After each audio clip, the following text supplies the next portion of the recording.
Well, hello and welcome. This is Misheard Song Lyrics, and I'm Misheard, and you're listening to our Season 3, Episode 120, our first ever Kim Carnes Misheard Song Lyric, and it's regarding her song, Bette Davis Eyes. So the Misheard Song Lyric is, all the boys think she's a spaz, and the correct lyrics is, all the boys think she's a spy. Pretty close. And I have to give a shout out to Greg, who was one of the podcast hosts that I was on earlier this week. He mentioned for years he thought this Kim Carnes song she was singing spaz instead of spies. And I have to agree with him because I thought that too. I also have a soft spot for this early 80s gem since it reminds me back into the days of roller skating at the what we call the former Beaverton Skate Center here in Oregon, United States of America, now converted to a new season's market. That this song would play, I'd be roller skating and clapping time of the hands. So good times. So before I dig into Bette Davis Eyes, more about Kim Carnes and everything about the song, I want to let you know those that are Patreon folks that are paying extra to have a special access to not only our episodes a couple days earlier because we drop every Wednesday, but those that are paying even extra to get the visual effect of us, our videos on YouTube. You'll notice in the video today that I am actually not at my usual place where I do the broadcast. I'm actually offsite in Chicago for work, and I'm like, hey, I can do this here. I'm mobile. I'm in my hotel room, so that's where I'm at. So if you want to get that type of access, go to Patreon, look for Misheard Song Lyrics, and you can find us and see how you can help us keep this going. And again, this is episode 120. So let's start talking about Bette Davis Eyes. So it was a song written, composed by Donna Weiss and Jackie DeShannon back in 1974. Wow.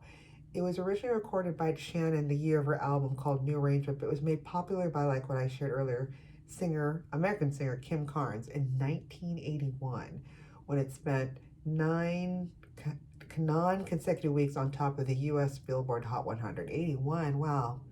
That means it's hit its 40th year. Wow. So let's talk about Kim Carnes. Who is she?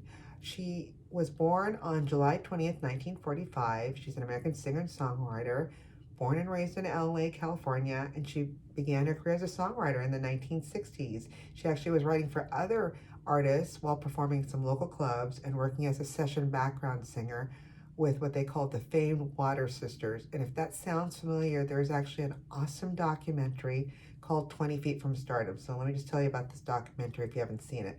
So 20 Feet from Stardom is a 2013 documentary film directed by documentary filmmaker Morgan Neville and was produced by Gill and who's a music industry executive who wanted to a little bit know more about those background singers that inspired making the film. You know, you can hear them; they have amazing voices, but what's their story? And that's why the name of the title of the documentary is 20 Feet from Stardom, because literally they're like within 20 feet from, you know, the singer, the main singer, the band, or what have you.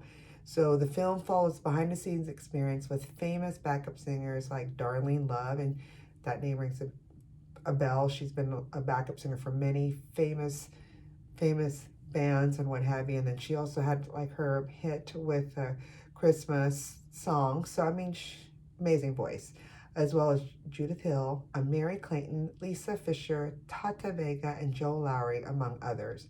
And then on March 2nd, 2014, the documentary actually won an Academy Award for Best Documentary Feature at the 86th Annual Academy Awards. And then 23 years after, the similar documentary In the Shadow of the Stars, which focused on members of the opera chorus instead of its stars, won the same award. So there's something to be said about the behind of who are these people.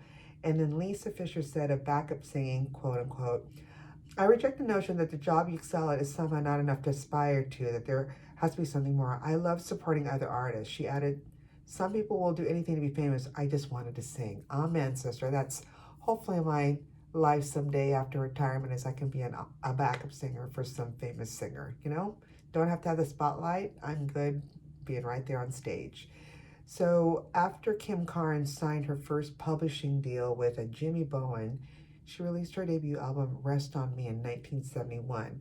And then Carnes' self-titled second album primarily contained her own songs that she wrote, including her first charting single, You're Part of Me, which actually hit number 35 on the Billboard Adult Contemporary chart in 1975. So she's doing pretty good writing songs for others and now for herself. And then the next year, she released Sailing, which featured Love Comes from Unexpected Places, and that song won the American Song Festival and the award for Best Composition at the Tokyo Song Festival in 1976. I did not know that. And then in her breakthrough year in 1980, Carnes was commissioned by none other than Mr. Kenny Rogers to co-write the song for his concept album called Gideon, 1980, and their debut, Don't Fall in Love with a Dreamer. Don't fall in love with a dreamer hit actually number 4 on the Billboard Hot 100 and did quite well that year and earned the duo a Grammy Award nomination. Go Kim Carnes. And then later that year in 1980, her cover of Smokey Robinson's More Love from the album Romance Dance hit number 10. So the following year, Kim Carnes released Mistaken Identity, which featured the worldwide hit Bette Davis Eyes. This is what we're talking about today, where we think it's a spaz instead of spies. This became the best-selling single of the year in the U.S., spending about 9 weeks at number 1 on the Billboard Hot 100. It went gold and actually won a Grammy Award for Record of the Year and Song of the Year. And then My Mistaken Identity went to number 1 on the Billboard 200, where it was certified platinum and was nominated for the Grammy Award for Album of the Year. So she's doing great in the 80s. And then Carnes also saw success with other singles called Draw of Cards, that hit number 28, and Does It Make You Remember, number 36, Crazy in the Night, Barking at Airplanes, number 15, Make No Mistake, He's Mine, number 51, with Barbra Streisand, What About Me, that hit number 15 with Kenny Rogers and James Ingram. Oh, I remember that song, What About Me? I'll Be Here When the Heart Is, from the Flashdance soundtrack. And then the Grammy Award nominating singles, Voyeur, number 29, and Invisible Hands, number 40. Wow, she was busy in the 80s. And many others, and she actually even did a songwriting, included some co-writing, the number 1 duet, The Heart Won't Lie, with Donna Weiss, who also co-wrote Bette Davis Eyes with Jackie DeShannon, which was recorded by Vince Gill, we might have heard of him before, and Reba McEntire. Did you know, and this is one thing that's always had me remembering who Kim Carnes is, she has a distinct raspy vocal style that others have said sounds like Rod Stewart. I can also hear a little bit of Bonnie Tyler, so that's what her voice is known for. And today, it sounds like as of 2017, at least from what I can see from the interweb, she lives in Nashville, Tennessee, where she continues to write music, and that's a great place to be if you're a songwriter. Back to the song itself, the song was number 1 for 5 weeks, but was interrupted by 1 week by Stars on 45 before it returned to the top spot for another 4 weeks. So that's why I said earlier that it wasn't consecutive, but it came back to number 1. And then the single also reached number 5 on Billboard's Top Tracks charts and number 26 on the dance charts. It was also number 1 hit in 21 countries and peaked number 10 in the UK.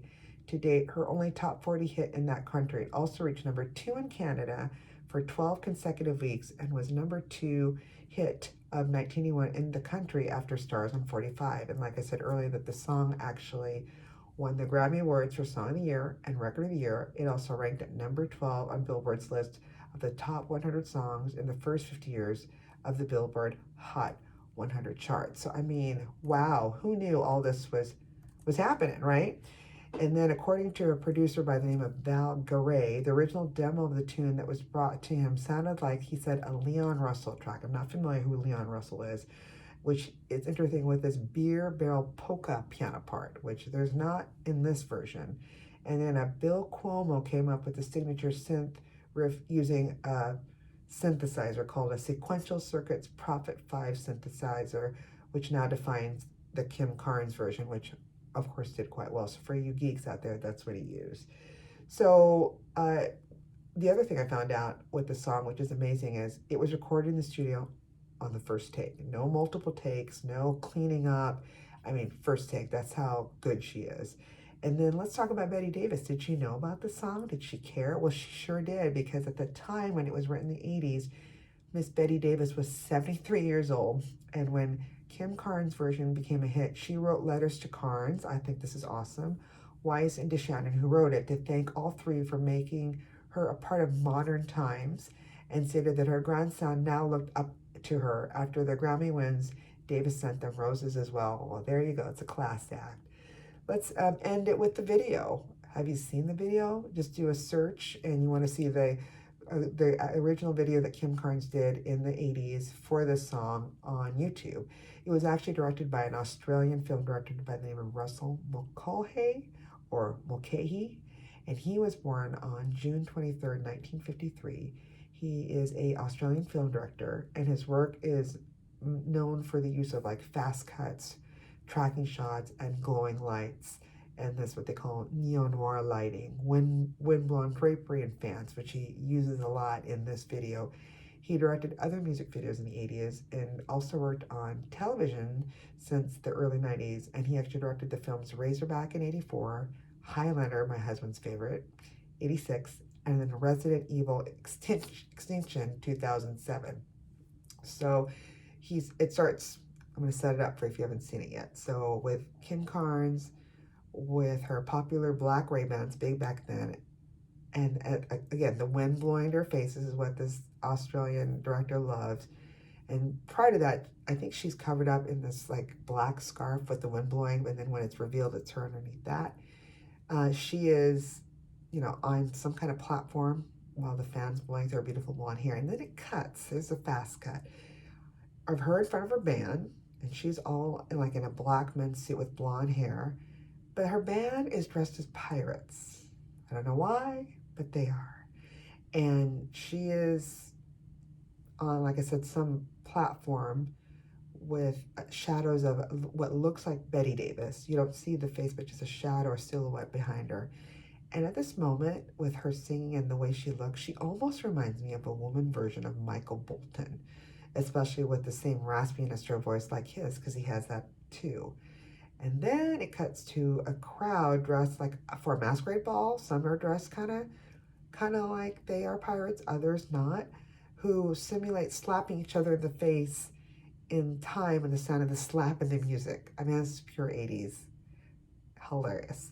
And then what I did find was interesting is when I first saw this video, since when I originally saw it as a kid, essentially, I assumed Lady Gaga was inspired by it, because right before the crowd starts doing the slapping scene, Kim Carnes puts on one black glove, as do some of the other female dancers, and it kind of goes in and cuts to one of the hands, and it's a half black glove, like only comes down to probably like the first or third or second knuckle, and it looks like the same kind of glove that I had only seen in a Lady Gaga video. So she must have gotten that idea from this video. So not only was Kim Carnes, ahead of her time with a lot of great songwriting that she did, but also fashion. Who knew? So hopefully you learned a lot. You also know that you can see us or see me and my guests on YouTube if you go onto our Patreon account and pay a little extra and help us here. And hopefully you learned a lot about not only Miss Kim Carnes, but Bette Davis and how she just loved that this song brought her back to the mainstream in the 80s. So please keep singing those songs wrong. Bye.